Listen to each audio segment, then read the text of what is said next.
Hi there, my name is Spitfire the Wolf, and today we're going to be ranking all of the front-wheel drive cars in Need For Speed Prostreet. We'll be ranking them by worst to best. Some of them may be opinion-based or simply fact-based. For the purpose of this series, we'll be racing in the Nevada courses, as I do believe they are the best tracks to test out a car's handling and overall speed.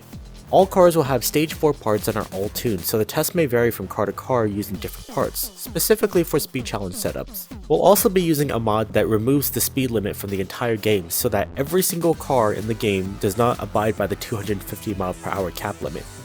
So without further ado, let's begin. Starting off with number 10, we have the Mazda Mazdaspeed3. This car, in my opinion, is one of the most overlooked cars in Need for Speed, and it's a big shame too, since this car is actually kinda cool, and it's something that we need back in the modern Need for Speed games. In Prostreet, oh boy. It sucks. Like, oh man, it's just horrible. Now, why does it suck so badly? Well, to start, in grip racing, oh my god, this car is just so bad. I mean, the launch off the line isn't bad, it's tolerable. However, the handling isn't. See, Prostreet tends to have a lot of tight corners throughout every single track in this game, and this car just can't do it. You'd have to slow down to a snail's pace to even get around anywhere, but by the time you do, the other drivers will already be right behind you, or will pass you from the inside due to how much understeer this thing gets. It also seems to like to scrape the ground a lot, which can prevent the car from going much faster than it should. The brakes are also pretty much non-existent for this car. Like, oh my god, I must have stayed on this track for like about 30 minutes until I totaled and just gave up. This car just sucks. As for drag racing, it's okay, but it's nothing to be really excited about. It's not that great, and the times it gets when it's fully maxed out is a bit pathetic, usually topping out at around 14 seconds or so. Typically, you'll see the other drivers in this car always getting dead last, if not 8th place at the most. For speed challenge, it's not so great either, mainly because of this car's tendency to catch a lot of air, and the fact that it'll also bounce or flip over on a lot of the bumps, which is something you really don't want, especially in Nevada. The handling also isn't that great, just like the grip build, and it doesn't hold its speed too well. However, I do think that this car reaching almost 300 mph is somewhat commendable. Regardless, this car is pretty much dead weight, and it's best to avoid it. Number 9, the Acura RSX. The RSX, also known as the DC5 Integra, is actually one of my favorite models of the Integra family, and it's a shame to see it being ranked so low on this list. The big issue I had with it was that this car just wasn't good at anything at all. The launch is okay, but the handling makes you feel like you're driving a boat, and the brakes are pretty weak as well. Despite it making 553 horsepower fully maxed out, it doesn't really have a lot of power to get back up to speed after you enter and exit a corner. It also tends to struggle with uphill elevations for certain tracks as well, and Nevada is definitely one of them. For drag racing, it's okay at what it does, reaching the high 13s on the half-mile strip, though it's nothing to write home about. You could probably beat Bradley Hunter or any of the other Chevelles on the half-mile, but other than that, it won't get you anywhere. The same can be said for its speed challenge setup, where its story is quite similar to its grip build. Just like the Mazdaspeed3, it also catches a lot of air and isn't grounded at all no matter what. It also fails to hold its speed and achieve its true top speed, which pretty much makes this car useless. It's a very pretty car, but however, it just doesn't give anything back. Number 8, the Volkswagen Golf GTI. Unfortunately, the Golf is not always better, especially not for this game. This car usually seen the lower class drivers, and it's probably best for them to stay that way. The launch on this car isn't actually that bad, but my main problem with it was that its handling is one of the weirdest in the entire game. It's very responsive, however, it doesn't turn well, and you almost have to rely on the handbrake a little for this thing to complete a turn in the tighter sections. Drag racing, it's just downright horrible. It's one of the only 2 cars on this list that have managed to stay in the mid to high 15-second range for the half-mile drag strip, which is laughable when you compare it to most cars. Speed challenge, however, it's actually somewhat decent. Much like the Mazdaspeed3 and the RSX, it tends to catch a lot of air and flip over most of the time if you hit the bumps the wrong way. This is also the main reason why you'll see the AI driver Brandon Tennant, who also drives a Golf, tend to flip over a lot. The Golf also holds its speed fairly well, and it's actually the only car that went past 300 mph, which is pretty cool. Overall, there's not much use for it other than that. Number 7, the Chevrolet Cobalt SS. The Cobalt SS is one of those cars that sorta kinda exists in modern Need for Speed today, except that it's been a traffic car since Hot Pursuit and it's not the SS model. It still pisses me off to this day that we don't have this car back as a playable car, as Prostreet and a couple of games in the Need for Speed franchise have proven that the Cobalt is a competitive race car, and it's capable of doing so. However, it doesn't really shine that well in Prostreet due to a couple of aspects. Its launch is a bit poor, however it does make up for the quick steering response as a grip car. It doesn't seem to turn that well when you're at the lower speeds, but at the higher speeds it becomes somewhat usable. It does struggle a bit from elevation changes, so all in all, it's a pretty average grip car. As for being a drag car, it doesn't really do all that well either. In fact, the times that it sets are the only competition for the Mazdaspeed3, which you should probably know isn't a good thing either. In Speed Challenge, it's actually not too bad, as the Cobalt has a very fast turning response similar to its grip build, but because of this I actually had some close calls on the more narrow parts of the track. It doesn't maintain its speed very well, however it was able to reach 300 miles per hour using nitrous, so it could be usable as well. However, the biggest downside of having this car as a speed challenge car is the fact that no matter what you do, even if you were to install the biggest body kit and spoiler available, this car catches a lot of air and will bounce or flip over in most cases. All in all, it's a pretty average car, but I wouldn't recommend this one.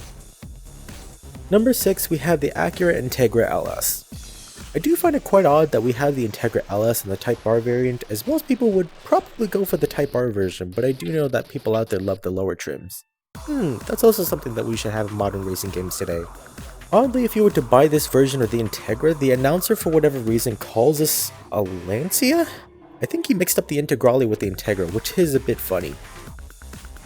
Well, what do you know? Ryan Cooper made it out today, and he's brought out the little elephant too with that Lancia. I hope he can live up to that car's legacy.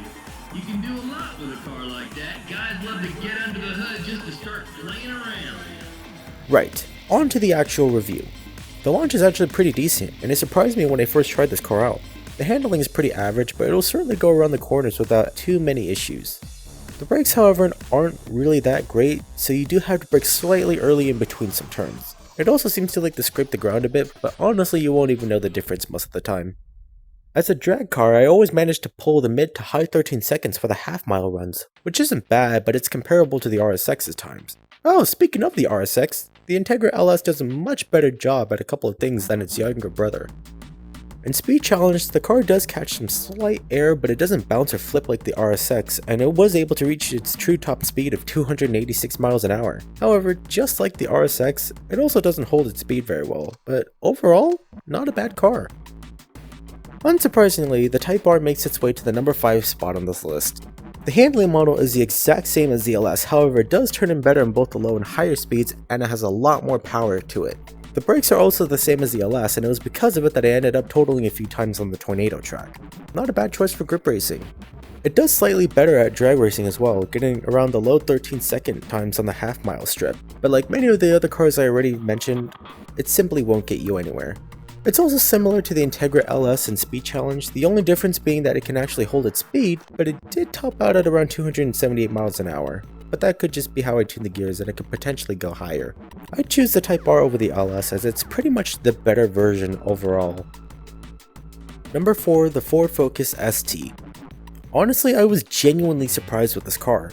I expected this one to be one of the worst, as it seemed like every time you put it up against anything in any mode, it would always be dead last. Well, I guess the AI isn't driving this car right, because it's actually really good as a grip car. The launch is comparable to the Golf GTI, however the handling and response is impressive for what it is.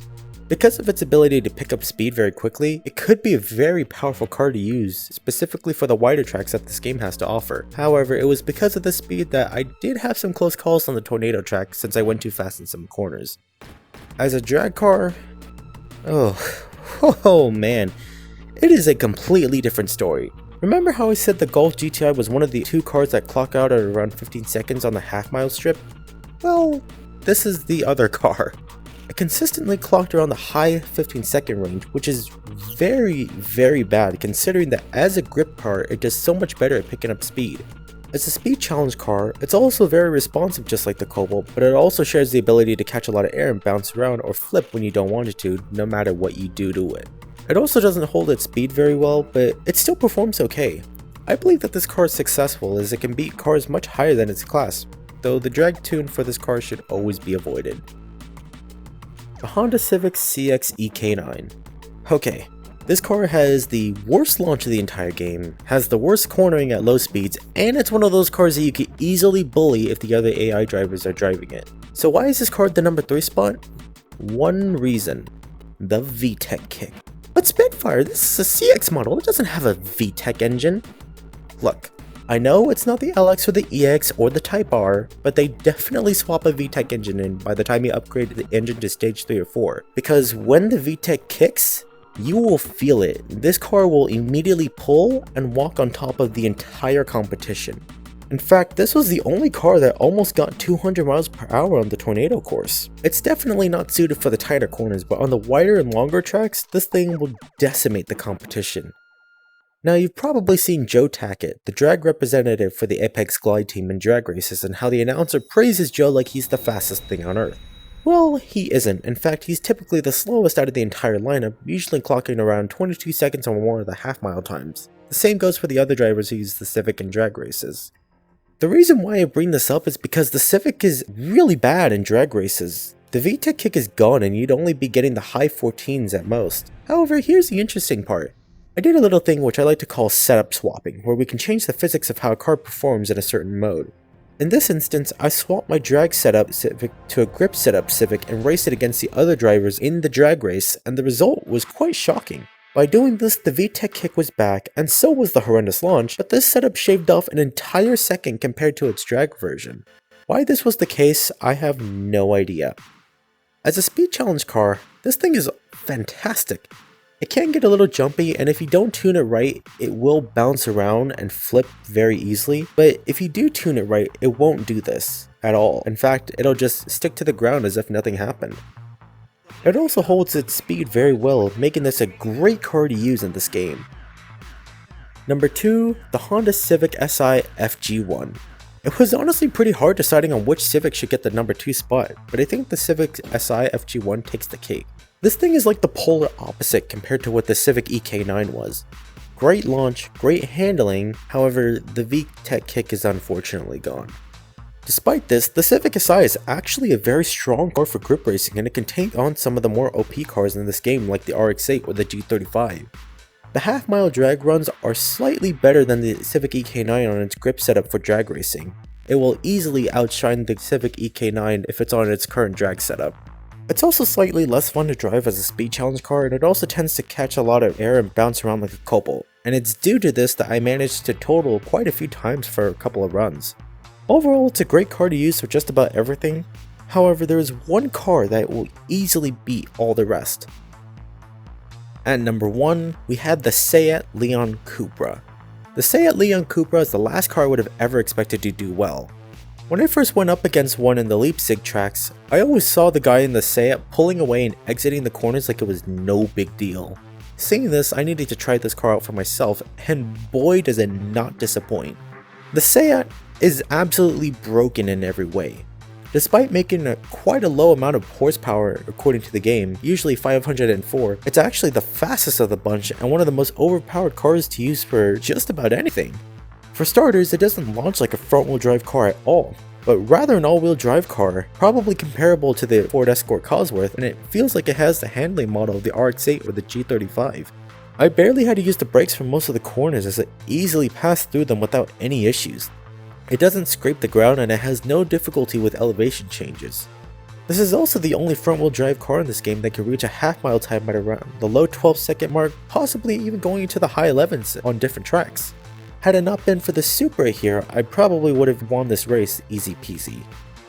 As for speed challenge, it's incredible at that as well. Despite this car catching air from time to time, it doesn't really seem to bounce off the bumps and it maintains its speed very well. Had I tuned the gears to be a bit longer, it could possibly still continue to reach higher speeds and pull from the competition. This car is great, and it's just absolutely insane at what it can do. So there we have it, the Need For Speed Prostreet front wheel drive rank from worst to best. Do you agree or disagree? I plan to make this a series, though it'll take much longer for the other drivetrain class cars. I was thinking maybe splitting those up or making a longer video covering them. What do you guys think? Let me know down in the comments and I'll see you in the next one.